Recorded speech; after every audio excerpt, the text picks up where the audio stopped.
Oh Santa Barbara with the owner.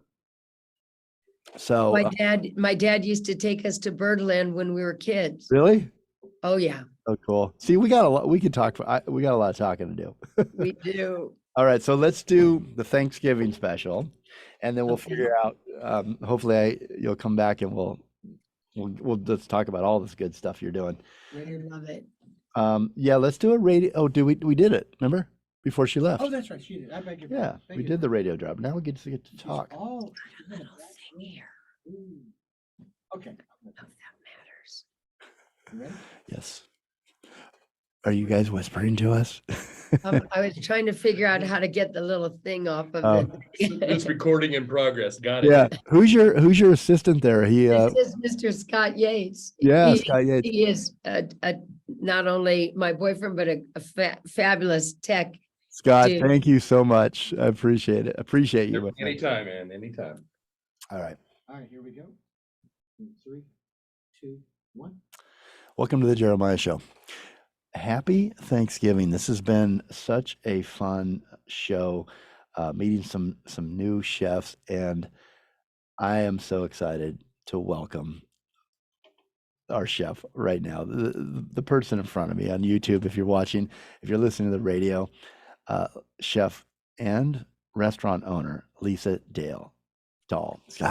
I knew I was going to do that. Let me do it again. All right, stand by. I'm going to pick it up with restaurant owner, okay? Sorry, Dahl. You know, what goes in my mind, Lisa, is one of my favorite authors, Royal Dahl, right? He was Dale, not Dahl. Yeah. Oh, Raoul Dahl. Yeah, Oh, yeah. Raoul, I think. Sure. All right, 3, 2, 1. Happy Thanksgiving, and why are you laughing, Dr. D? Oh, because I'm getting excited. We've had such a great day. I hope you're having a great Thanksgiving if you're listening to the show today. Really, I don't want to say save the best for last, but I will, because everybody else probably tuned out by now. Chef Lisa Dahl is a prolific foodie. She loves life. She is a serial restaurant opener. She's got a lot of restaurants. They're all outstanding. From what I hear, I've off air asked if I could drive out and then I want to hit one after another, spend a couple of days there and try our chef and restaurant owner, our special guest today, Lisa Dahl. How are you, Lisa? Welcome. Couldn't be better. Couldn't be better. I don't have the jitters yet, but I'm getting ready. Why would you have the jitters? Did you have some coffee or? No, that was earlier in the day. Of course I had coffee, course, but you know, that's so it's a huge holiday, and it's my favorite holiday. And I don't mean the jitters, but there's a lot of love and a lot of labor that goes into, simultaneously doing dinners for hundreds of people and making it taste just like they just made it in their own kitchen, if they could do it that good. Yeah, that was what really intrigued me. Not only your success and the restaurant, you have a really great way with names. We're gonna get to all that. I'm gonna list your restaurants. I'm gonna list your accomplishments. But from the moment we met a half hour ago, we hit it off on conversation. And one of the things that really intrigued me, so I'll let it take it wherever it goes. I'm not gonna try to push this down a certain down a certain script or hit too many points, but I definitely want to mention and give you a proper introduction because you earned it. Back to what intrigued me, looking at your cookbook, and I'm going to pull it up online right here. I want to read a couple of the quotes from the cookbook, from the jacket. Looking at your philosophy, your mission statement, just what you believe in, it's that word you just mentioned. The love, and the love with food. And you're not thinking about your Thanksgiving. Your Thanksgiving is giving and giving thanks to your guests and your friends and your family and the people that support your restaurants through good times and bad times. And you've been through some bad times, some hard times. You have a romance with food. And I like that. I like that image there.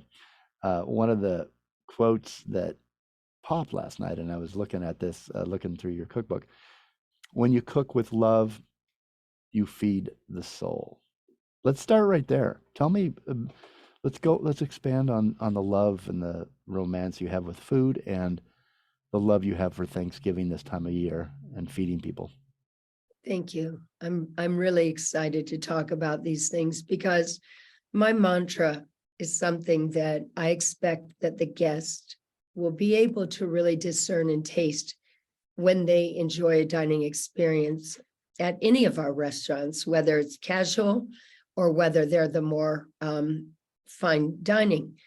But keeping that mantra alive is very difficult unless you can really somehow, how can I say, inspire those that you're working with, because now it's a whole new ball game. As you might know, a lot of the people that I'm working with for this Thanksgiving, I've never worked with them before.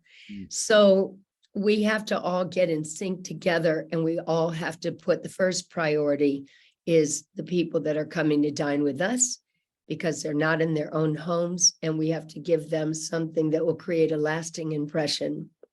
You know, Jeremiah, if it would be okay, I'd love to read you the opening paragraph that I have on the menu. And every year there has to be a blessing. And I'm just going to read this. It's very short.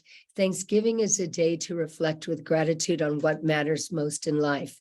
It's an opportunity to be with loved ones and to remember those departed who live in our hearts. Let us give thanks for the abundance we have in our lives, for each day is a gift.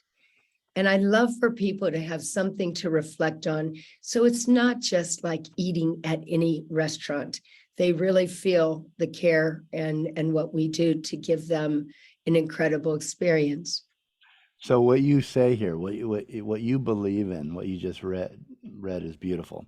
But what you believe in, you talk, just to back up a little bit, your employees, you're working this Thanksgiving with employees that didn't work with you last year, or maybe just have started, staffed up. And we do know, if you're a listener that's not in this business, it's been really, really hard on restaurant owners after COVID and being shut down and all the different things that we've all gone through with small businesses. Restaurants have really been hurt, and it's there's tight margins, and they made it through. Somebody like Lisa here, Chef Lisa, that made it through that, came out with a lot of scars, and to keep positive, to wake up with energy and go face your staff and your guests when you're probably in debt, and you probably to keep the places open. You probably are looking at years out to pay back some of these losses and these closures. And you get up there and you do it with love and with passion, the same that you had when you began, but it's probably a lot harder on you now. It's taken a toll. And so what you believe in is really what makes a great restaurant, a restaurant that people feel what you believe in. They feel that it transfers to the staff. You can't be at every table. You can't be at all of your restaurants. What am I counting, 6 right now? It says it's 6? Yeah, only 3 are open for Thanksgiving, thankfully. Yeah. But so here's the question I was building up to.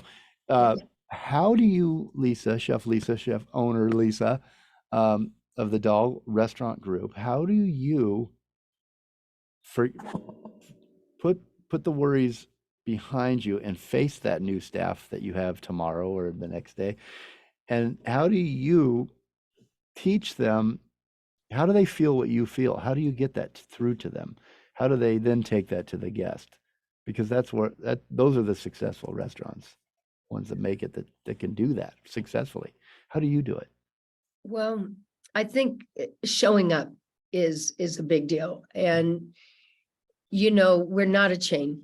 We're specialty restaurants. And in a way, we're still kind of the mom and pop that we started when I started Dahl in Toluca 27 years ago. And that is the culture. And the culture is that Mama Lisa is there. Like today, I just popped into one of the kitchens and just leaned over the shoulder of a prep gal that was, I taught her a little trick with the Brussels sprouts, in other words. So I only got to spend like 5 minutes with her. I got her a different knife. I showed her how I score the bottoms, but it's that little hands-on that makes a difference. When I leave the interview, I'm going to go to another restaurant. We have a party that I'm going to go and help in the kitchen a little. What I try to do is make pop-ins in each restaurant, but I do believe that the kitchen is the heart and the soul of what makes a restaurant great.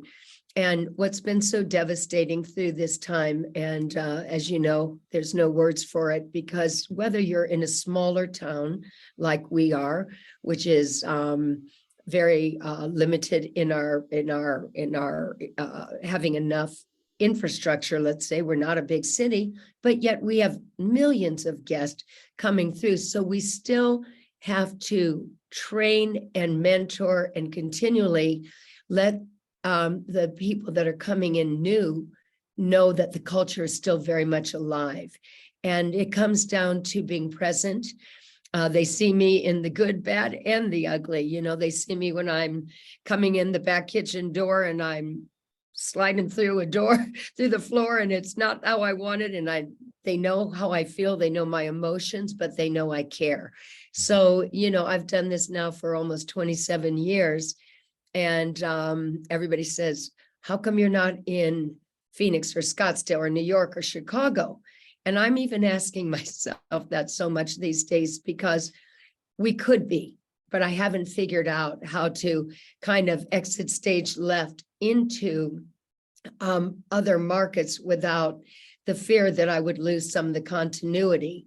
Mm-hmm. I'm sure that that's going to be something I can do hopefully in the future. But right now, since we've come out of this pandemic, the most important thing is keeping the integrity of our dining experience and reputation where it needs to be. What is it that you believe at the core, your core values for your family, your staff, and your guests? What is your core? I believe that the integrity, the trust, the work ethic that has made us who we are is something that I share with them. I think if I were absentee, they would not have the same devotion that they have. You know, we have over 350 employees and I value them. They know that they can count on me. They know that I'm going to be in the restaurants all the time, probably drop in when they least expect it, but they know that I walk the talk. And I feel we're very fortunate to have the reputation we do, but there's nothing about this that's been easy in this last few years. And now we're going to have a great Thanksgiving and we're going to be able to involve everyone. A lot of the people that are working in my kitchens were not there last Thanksgiving. And last Thanksgiving, as you know, was quite a different Thanksgiving than years before. But there's certain traditions, and the Thanksgiving dinner, the pre-fee that I do, I call it the scratch menu, is something, honestly, there's no way you can do it any other way. Everything is made from scratch. And we have these rituals and traditions that we follow. And I'm very excited about it this year. It's the best. I mean, I wish you were coming. Well, God, cancel my plans, Dr. D. I'm headed to Sedona. I'd love to tell you even a few things that we do on the traditional. You know, what we do is we limit our special occasion menu for Thanksgiving to have the best of the best, of course. But I have 26 years of what I call my traditional Thanksgiving menu. And it's so amazing. I want to show you a photo real quick of the soup. I have 2 cookbooks, Jeremiah, and this is my elixir of life. Don't worry, I will give out all this information, but if you check it out on the YouTube channel, that looks like it's 3D. That soup looked so good that It's it felt like I could amazing. dip my spoon in through the monitor here. It's a garnet yam soup, and I love this soup because it's sweet, it's spicy, it goes down, it warms you all up. But it's not like eating the garnet yams with the marshmallows on the plate. It's the most perfect opener to a great meal. And I say to people, even at home, you start with a lovely soup, and after the martini, of course, or the champagne, but you start with a soup, and that brings everybody together. And that's what I'm trying to recreate in some ways, is what I miss in my own Thanksgiving dinners at home. I try to recreate that for others. And in turn, that is the reciprocation that brings me the ultimate joy, because as I'm sure many people know, and I know that you would know, when you look through my first book, is that I lost my son quite a few years ago in 1994 as a Good Samaritan in San Francisco. And I started my life over cooking as my salvation here in Sedona. And it's the way that I recreate what I loved and miss the most, which is Thanksgiving and everybody being together. It's just absolutely was my favorite holiday. So now, instead of 8 guests, I might have 800, but if they feel like they are special, and they know, and they can taste the love in the food, that's what matters most. I'm sorry for the loss of your son. I was going to mention why you're in Sedona, or ask why you're in Sedona. Do you mind if we dedicate this show to your son? Oh, God, that would really bring tears to my eyes. My son's name is Justin Wesley Jones. Justin Wesley Jones, and I don't say was, I say it is. And I truly feel that everyone that's lost someone in their life, if they think of them as still being there with them, it's not nearly as desperate of a feeling. And that's how I have taken my life's journey since he left this earth, is thinking he's like my co-pilot. So if I'm making something he loves, we're doing it together, and it's really the way I get through these times. What did he love about Thanksgiving the most? Probably your mom's cooking, right? The smells, the flavors. I mean, there's nothing like the smell of Thanksgiving, is there? No. And Justin was very, kind of old fashioned like his mom, in that, he liked the classics made well. So if you're going to make mashed potatoes, make them the best mashed potatoes. And, that's my little doggy wants to come up. Excuse me. Leo wanted to come up. Yes, Leo loves Thanksgiving too, but he's never had Thanksgiving at home.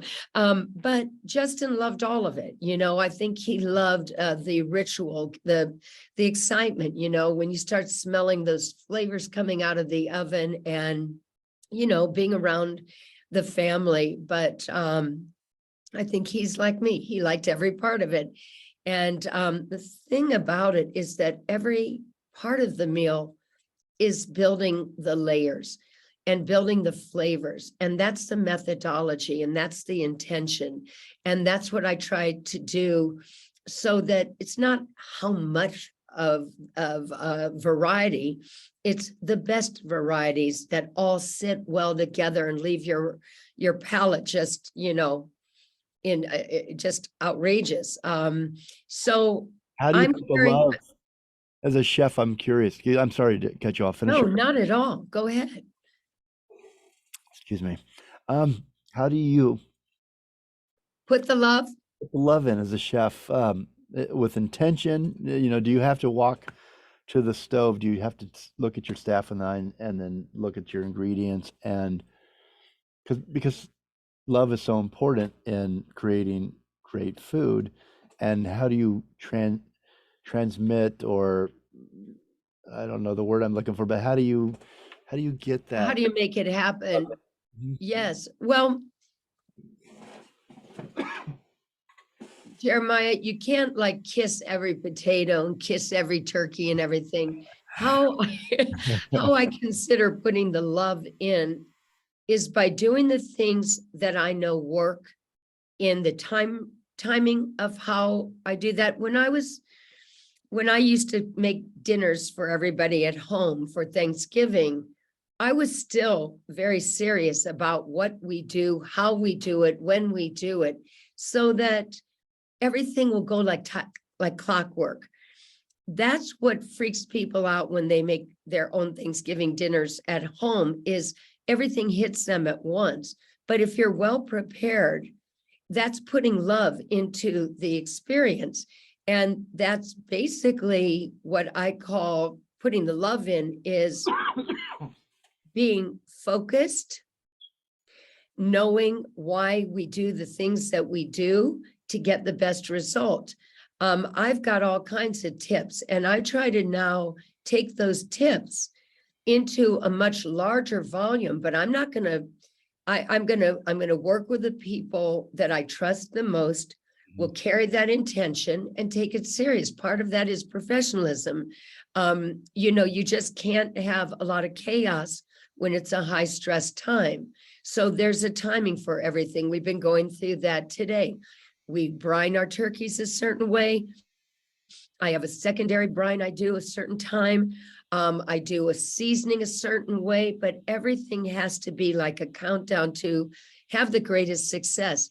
And at the end of the day, when you say, wow, I could taste love in that, I mean, it's going to taste like, wow, that's as good as I could have made in my own home, or maybe even better.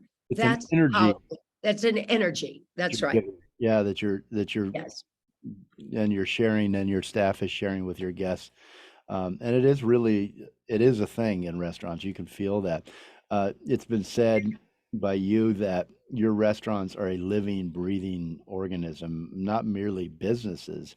And there are a lot of layers, as you've mentioned here, that make up that different ingredients Absolutely. that make your restaurants stand apart from others. And it's not, you walk in with the door with intention every day. You're human, so you have bad days and you have troubles, but you walk in and your staff, you're honest with them. They know you care, even if I don't know if you get angry, if you're that type, but they know when you're disappointed, I'm sure.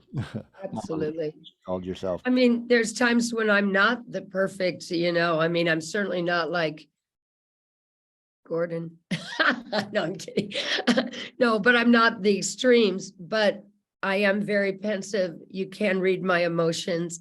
And if, I don't want to spend my time fixing things if I can help that.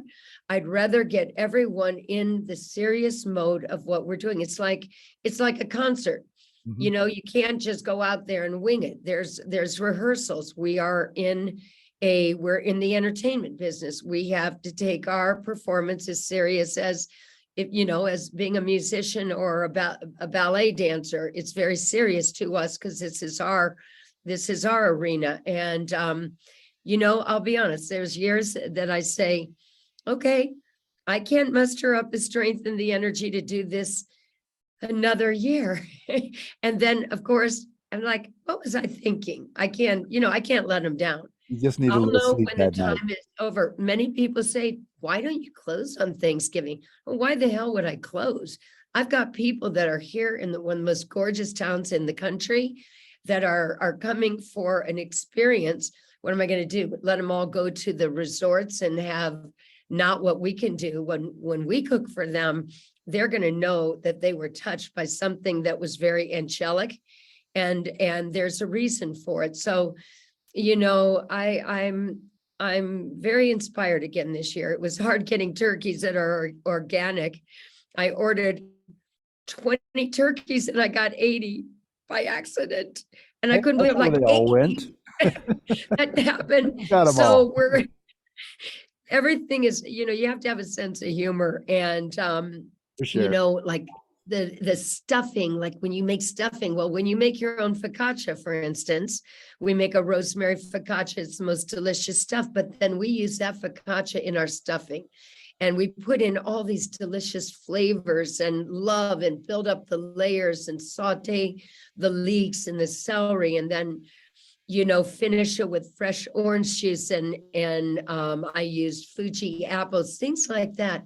I love teaching people how they can have that same wonderful experience if they're doing it at home. Because for me, if I get to teach people how to cook and have things turn out and they're just as happy as can be, that's kind of my mission. So I do that in a larger scale, but I try to infuse that same energy, that same passion. And as I said, methodology does matter. It's, you can have all the greatest ingredients, but if you don't know what goes first, what should I do first? I like to plant a seed in people's minds that at the final getting ready for the performance, they can actually be calm and having a great time because they've set themselves up to be able to relax and enjoy the guest. I remember years in the old days when I'd be running around like a chicken with my head cut off when I wasn't a professional chef at that time, but that makes stress for everybody else. They want the host of the party or the event to be able to engage with them and have a great time. So, that's where the soup comes in handy. That's where getting all the things ready for the salads, getting the appetizers all ready, like doing a charcuterie or something that you don't have to stress over so everybody can chill. It's kind of an art form, but it's a bit maybe a lost art. And I love to see people starting to cook at home again, and enjoy the spirit, whether it's potluck or not. If you're going to bring something, it better be badass or don't bring it, honey, because, that's how I feel about potluck. But if you're going to do it, bring something that people are going to be conversing over. So, yeah, it's my favorite holiday because it's not commercialized and it's not about selling stuff. It's about being together and thinking of our blessings and really celebrating togetherness. And that's what my job is to do, is make it good for everybody who comes in. Thank you for doing that, and you are doing that. Now, I promised you I was going to give out all your credits here, which would take me probably another 20 minutes because you're so accomplished. But I am going to give out a couple here. I want to mention your restaurants, and I want to mention your cookbooks. And I feel like we've learned, we got a little side of you that I'm so thankful you shared with us today, Chef Lisa. And I'm very honored. yeah, and I'm glad that we made this happen. You're a mess. You're a mess I've today. been talking for 6 hours straight, so if you Oh, yeah. hear me coughing or my voice is going out. I love your mission statement. I'm going to read that here because I think it's important Thank you. for your guests to know if they don't know already. I'm sure they feel it, but it's important for fellow restaurateurs out there, people that are in the business, and just people that live to understand that you strive and you and your staff strive to provide a world-class hospitality experience for your guests. And you do this by serving food cooked with love that feeds the soul in an environment that excites the senses and inspires your guests.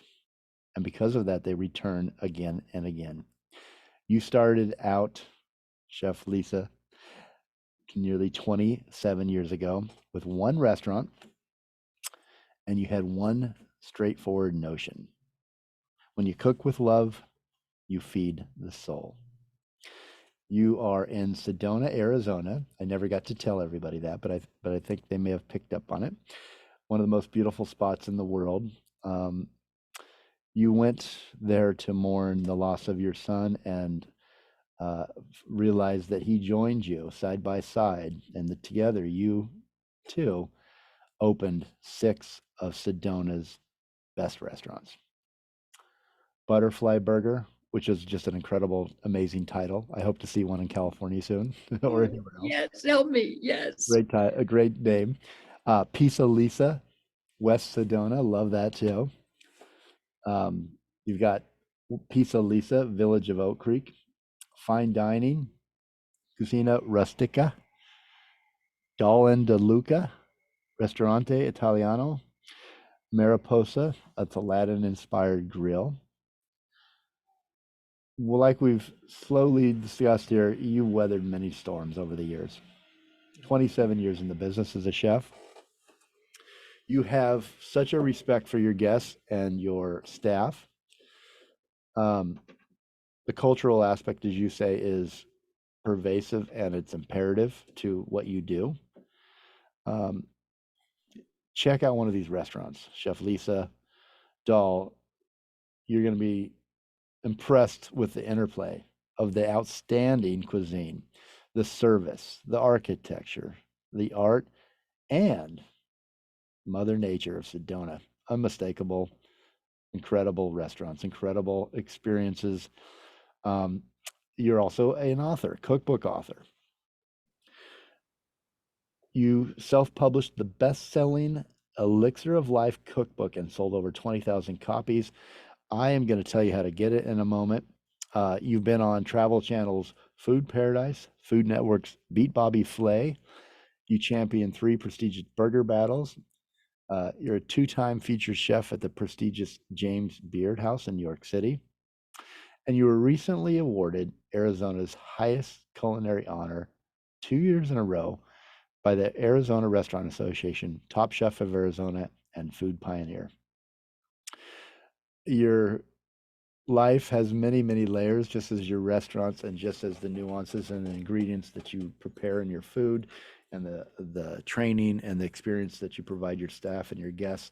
And we can't possibly cover it all in one show. So I'm going to hope you come back and we get to talk more about music and art and fashion and your menus. Before we go, Chef Lisa, you've talked about some of your menu items for Thanksgiving, but I'd like you to just end it here with an invite to anybody traveling that needs a place to go for Thanksgiving, what you're doing, which restaurants are open, and what you're creating this experience. Well, Thanksgiving 2022.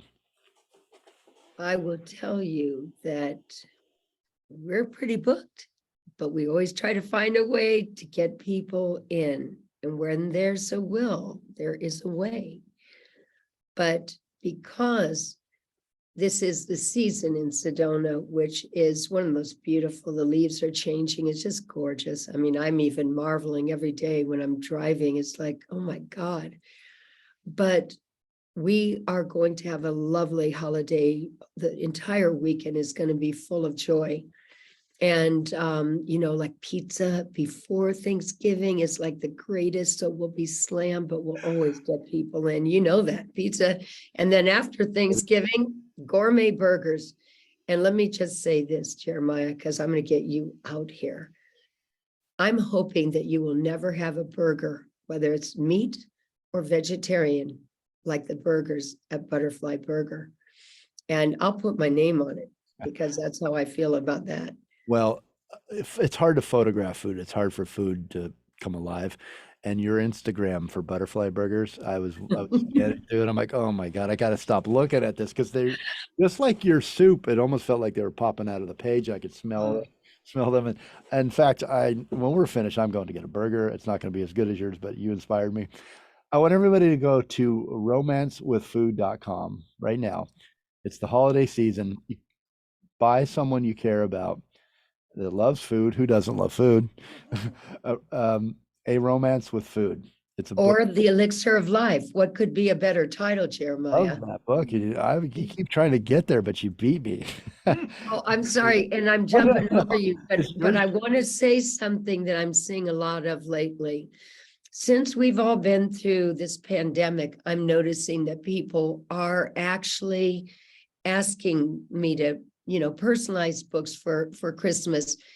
But it's a very genuine gift for people to give something. These are gorgeous cookbooks, but it's the stories that I tell of how cooking has been my survival and my joy and everything. And there's lots of people like me out there that love to cook. But I think that in my books, I've heard people say, I read it like a novel. And I want you to know they're just not recipes. That's why these books are self-published, just like you said. And I think they're collectible in a way. And especially when somebody's come out and dined with us. But even if they're just thinking about coming and dining with us, sometimes people will get a gift to to give to their significant other to get them excited to come, you know? But I will get to say hi to so many of your guests, and I hope they'll let me know that they heard us or saw this on the Jeremiah show. Well, thank you, Lisa. And I wanted to read this from the Elixir of Life because I love this opening paragraph. It's the Elixir of Life cookbook, Elixir Yes. of Life cookbook, and you can get it on romancewithfood.com. So let me just read this first opening here. Life's essence, its magic elixir, takes many forms. We find it in friendship, beauty, gratitude, and in the daily joys of cooking and sharing food. In the Elixir of Life cookbook, finding love and joy in the passionate pursuit of food, Lisa Dahl, travels to Tuscany, Italy, to celebrate the elixirs of the olive and the vine, and the elixir of inspiration that underlies her decades of Italian and Mediterranean influenced cuisine. She brings them home to Sedona, Arizona, where she is executive chef and owner of 5 amazing restaurants, now 6. I'm going to let you read the rest. Pick up a copy.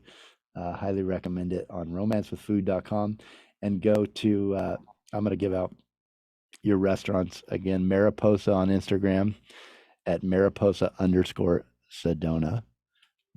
Dahl and De Luca Instagram at Dahl_Ristorante_Italiano. Cucina Rustica at Cucina_Rustica_Sedona. Pizza Lisa at Pizza_Lisa_AZ. And the butterfly burger Instagram that I mentioned, I'm going to give you, this one comes with a warning. If you go there, I warned you, you will be probably licking your smartphone screen. It's at Butterfly Burger on Instagram. Chef Lisa Dahl, thank you so much for the time Thank you. together, and have a great Thanksgiving. I've just had a great time. I can't wait to meet you and pinch that little cheek. Pinch away, pinch away. Okay. Happy Thanksgiving. Thanks to your tech support there in the background too. We appreciate you. In food we trust. Okay, in food we trust. All right. Thank you. Thank you. Have Thank you. a happy Thanksgiving. Thanksgiving. Bye. Bye. It's great. Thanks, Scott.